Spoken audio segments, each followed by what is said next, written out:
enfermedad, hay una falta de ensayos de buena calidad que evalúen los efectos clínicos maternos y neonatales de la administración de hierro en las mujeres con anemia. El tratamiento con hierro oral diario definitivamente va a mejorar los índices hematológicos, pero presenta con frecuencia efectos adversos gastrointestinales. Y eso también fue una deficiencia a lo largo de todos estos estudios, en que si bien manifestaban sus resultados clínicos, no en todos los estudios manifestaban cuántas pacientes presentaban efectos adversos, ¿no? Solamente manifestaban el lado positivo del estudio. El hierro parenteral, sea por vía intramuscular o intravenosa, también va a tener una mejoría de la respuesta hematológica, incluso va a ser superior que el hierro oral, pero va a existir de todas formas una preocupación por los posibles efectos adversos importantes que pudiese tener, como trombosis o efectos alérgicos bastante graves.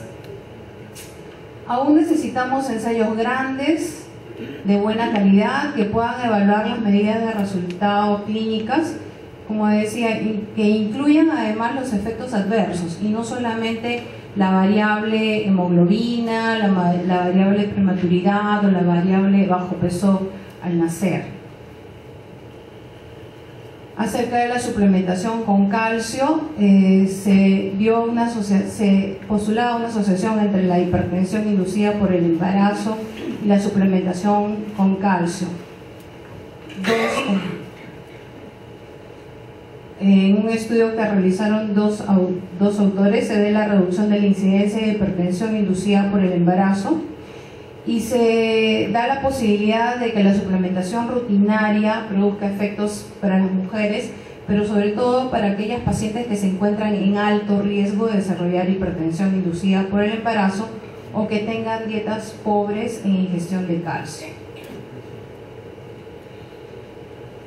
Las dosis altas, además de calcio, cuando fueron administradas a los pacientes, no estaban asociadas con efectos adversos, pero aún así es necesario realizar pruebas con un diseño mejor, un alcance más adecuado en todos los contextos, o sea, en todas las pacientes, tanto de aquellas que son carenciales como aquellas que no son carenciales, que es muy difícil de seleccionar al inicio de un ensayo.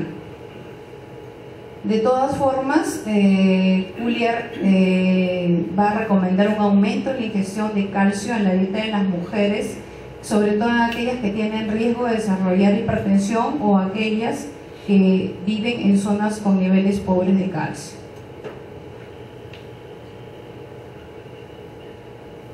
Este es un artículo que se publicó en el año 2000. Su objetivo era evaluar los efectos del calcio en la prevención de los trastornos hipertensivos del embarazo. Fue un metaanálisis de investigación controlada, aleatorizada. ¿Y qué fue lo que encontraron? Con respecto a las madres que tuvieran hipertensión con o sin proteinuria, se vio que había menos casos de hipertensión, también había menos casos de preeclampsia, y la mejoría era mucho mayor en aquellas que tenían una pobre ingesta de calcio y aquellas pacientes que tenían alto riesgo de presentar la enfermedad, lo mismo que en la revisión anterior, ¿no? Y con respecto a los infantes, también se veía que había una disminución en cuanto a los infantes con bajo peso al nacer, y esta era mucha más, encontramos más mejoría en aquellas pacientes que eran del grupo de alto riesgo. Sin embargo, no se encontró ningún tipo de diferencia en cuanto a otras variables estudiadas, como podría ser nacimientos pretérmino, ingresos a la unidad de cuidados intensivos para los niños, mortinatos o muertes. Las conclusiones del estudio: que el calcio disminuye los riesgos de la hipertensión, la preeclampsia, el bajo peso al nacer y la hipertensión crónica en los niños.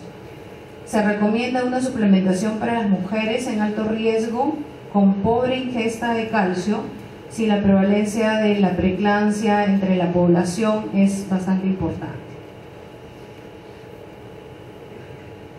Y además concluyeron también, además de estudiar a la paciente embarazada, también encontraron otros beneficios para la salud que no estaban relacionados con el calcio, y estos eran la mantención de la resistencia de los huesos, una contracción muscular adecuada, una mejor coagulación de la sangre, intervenían en la función de la membrana celular y podrían mantener una dentadura saludable. Y ahora la suplementación con micronutrientes múltiples, que ya el doctor Leano ha hecho una revisión bastante buena de 3 artículos. Felizmente no hemos coincidido. Y acá es Cochrane también publica lo que el resumen, la revisión que hace Buta de 9 estudios clínicos agrupando a 15.378 mujeres.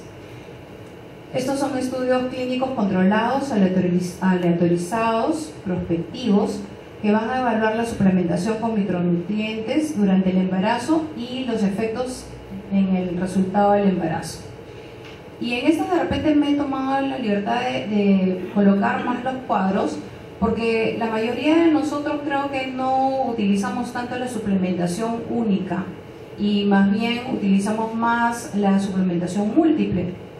Entonces tal vez valdría la pena analizar más estos cuadros.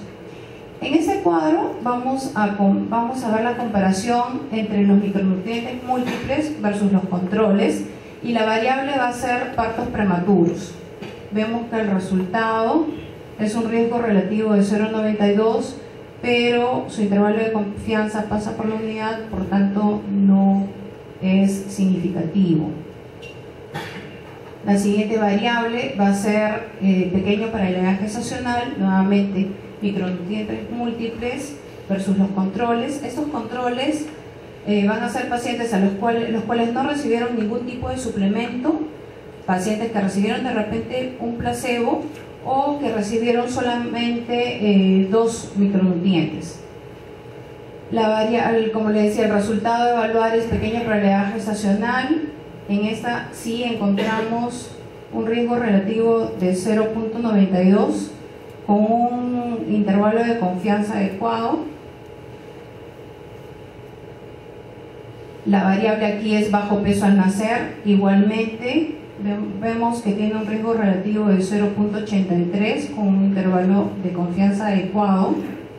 Ya va teniendo 2 ventajas el dar micronutrientes. Cuando evaluamos la mortalidad perinatal, encontramos que no hay diferencia.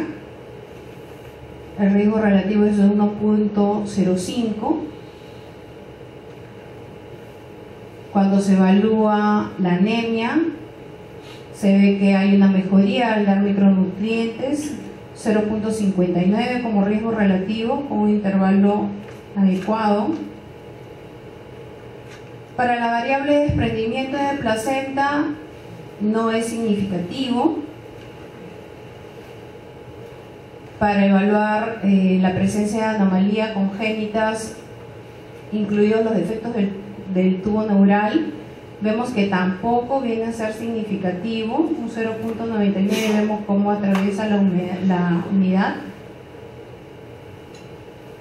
Y cuando la variable, ahora vamos a cambiar la comparación y vamos a comparar los micronutrientes, pero versus el dar a la paciente hierro y ácido fólico solamente. Y cuando hacemos ahora este tipo de comparación, vamos a ver cómo va a cambiar. El riesgo relativo es de 0,88, pero atraviesa la unidad, así que da lo mismo realmente dar el suplemento de micronutrientes o darle el hierro con ácido fólico. Cuando evaluamos la variable pequeño para la edad gestacional, igualmente atravesamos la unidad, no es significativo, no hay una diferencia significativa. Para bajo peso al nacer, igualmente no hay diferencia.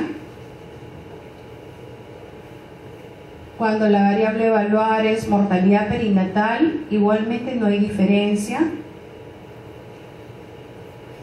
cuando la variable es anemia, que nosotros podríamos